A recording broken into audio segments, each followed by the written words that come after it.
राधे राधे। बोली राधा रानी की जय हो।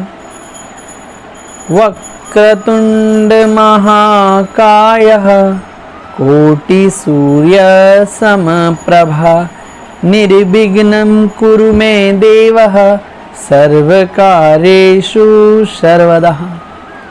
बोलिए श्री गणेश जी महाराज की जय हो।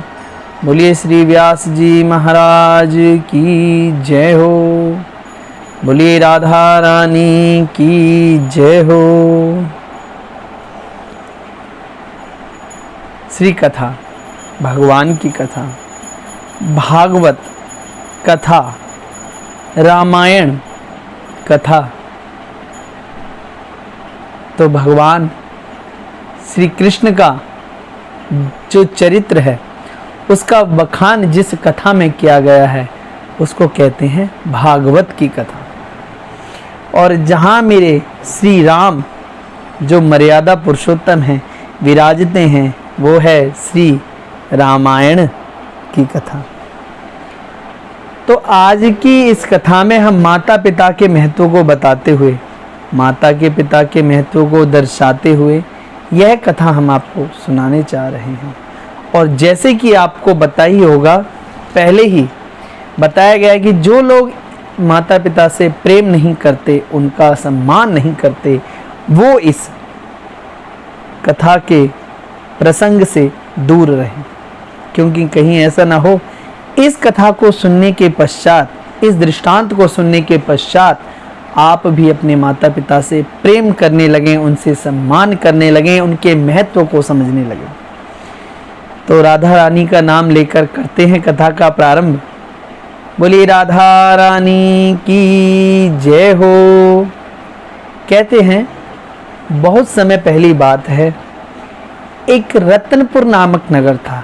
रत्नपुर नाम का एक नगर था, उसमें एक सुमंत्र नाम के मंत्री रहा करते थे, जो राजा अकबर के दरबार में मंत्री थे। सुमंत नाम के मंत्री थे राजा अकबर के दरबार में।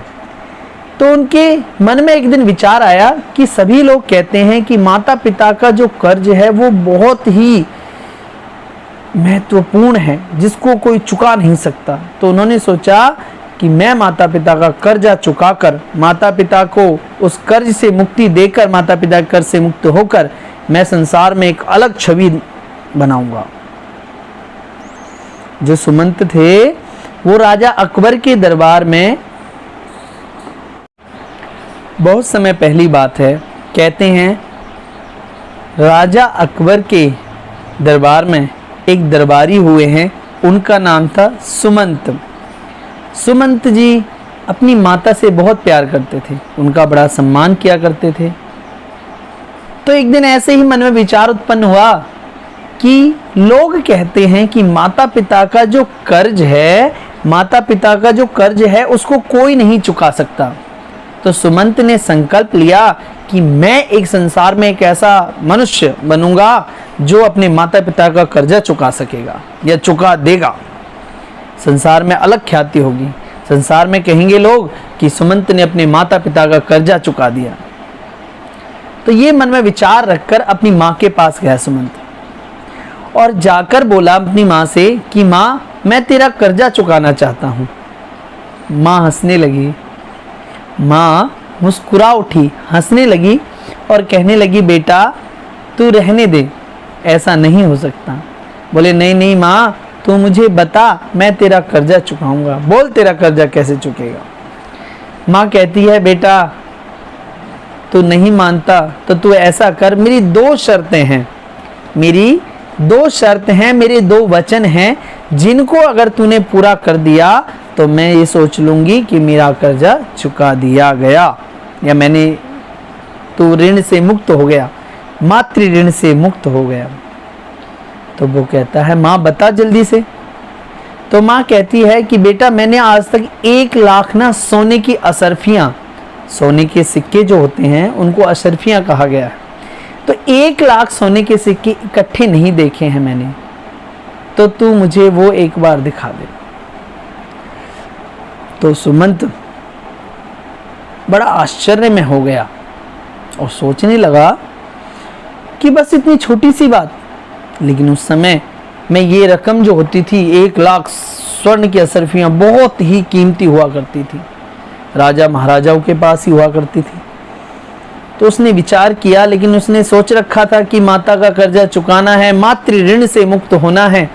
तो उसके लिए उसने क्या किया कि राजा अकबर के पास गया और राजा अकबर से बोला, महाराज मुझे 1,00,000 सोने की असरफियों की आवश्यकता है। तो राजा अकबर बोले कि तुझे इतने धन की आवश्यकता एकदम कैसे पड़ी? तो उसने बताया कि मैं अपनी माँ का कर्जा चुकाना चाहता हूँ और मेरी माँ ने मेरे आगे 2 वचन कहे हैं, अगर उन 2 वचनों को मैंने पूरा कर दिया तो मेरी माँ का कर्जा चुक जाएगा और मैं मातृ ऋण से मुक्त हो जाऊंगा और संसार में मैं ही एक ऐसा प्राणी होऊंगा जिसने अपने माता पिता का कर्जा चुका दिया होगा। तो राजा अकबर भी ये बात सुनकर हंसने लगे, बोले मूर्ख, माँ का कर्जा कौन चुका सकता है? माँ का सेवा भाव कौन कर सकता है? उनकी इस भावना को कौन चुका सकता है? बोले नहीं महाराज, आप 1,00,000 असरफियाँ दो मुझको, मैं तो 1,00,000 असरफियाँ लेके ही जाऊँगा। तो 1,00,000 असरफियाँ दे दी। चलो नहीं मानता तो दे दी अकबर ने। ले जाके राजा अकबर ने कितने दी हुई असरफियों को माँ के आगे ले जाके डाल दिया। बोला ले माँ, मैंने एक शर्त पूरी कर दी। बोले बेटा ऐसा कर, अब तू इन असरफियों को गरीबों में बांट दे। जैसे ही गरीबों में बांटने की बात आई, उसकी तो आंखें खुली की खुली रह गई। अब खुली की खुली आंखें रह गई तो उसने क्या कहा, माता पागल हो गई है क्या? 1,00,000 सोने की असरफियों को बांटने की बात करती है। बोले बेटा मैंने तुझे पहले ही कहा था कि मेरे शर्त को मानना है, तभी तू मेरे वचन से मुक्त होगा। तो वो सोचता है कि चलो भाई फंस गए, चलो कोई बात नहीं। तो उसने क्या किया, 1,00,000 सोने की असरफियां बांट दी। अब आई दूसरी शर्त की, तो वो जल्दी से बोला सुमंत अपनी माँ से कि माँ बता अब दूसरी शर्त क्या है तेरी? वो भी मैं पूरी करूंगा और पितृ ऋण से मातृ ऋण से मैं मुक्त हो जाऊंगा। तो भक्तों क्या कहती है माँ? माँ कहती है बेटा कि बचपन में ना तू मेरे पास सोया करता था, जैसे तू बचपन में सोता था वैसे ही आज रात तुझे मेरे साथ सोना है।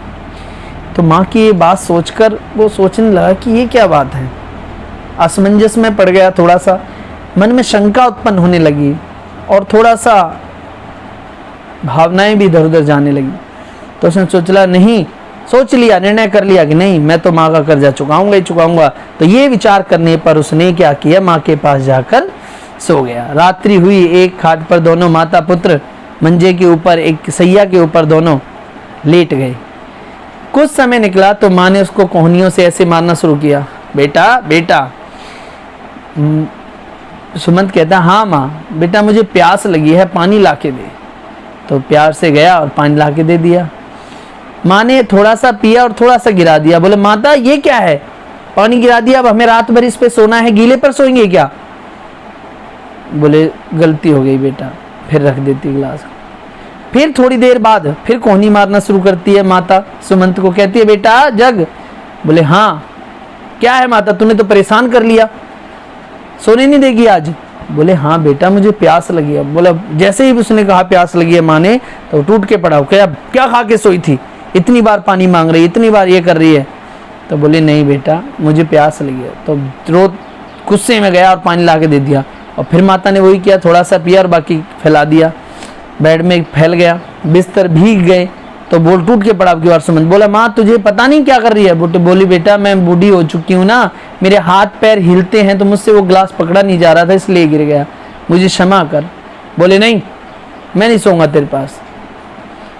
तो माँ ने उसको कान पकड़ के बिठा लिया और बोले बेटा तू तो दूसरी शर्त में हार गया। बोले वो कैसे?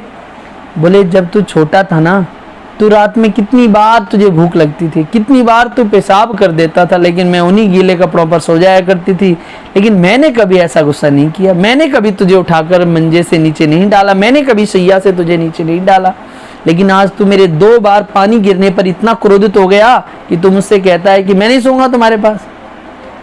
तो ये सुनते ही उसकी आंखों से आंसू बहने लगे सुमंत की, और माँ से हाथ जोड़कर बोला माँ पितृ ऋण को और मातृ ऋण से कभी कोई मुक्त नहीं हो सकता, कभी नहीं चुका सकता।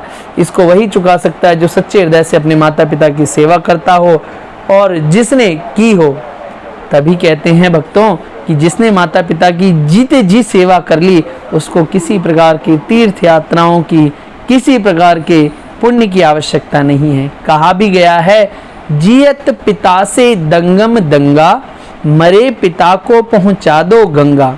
जियत पिता से दंगम दंगा, मरे पिता को पहुंचा दो गंगा। और जियत पिता से ना पूछी बात, मरे पिता को खीर और भात। तो ऐसा ना करें, जीते जी माता पिता की सेवा करें, और जीते जी की गई सेवा ही पुण्य कारक होती है, मुक्ति कारक होती है, और वैकुंठ का वास उसी से मिलता है। तो इन्हीं शब्दों के साथ आज की कथा को विराम देते हैं। राधे राधे, राधे राधे।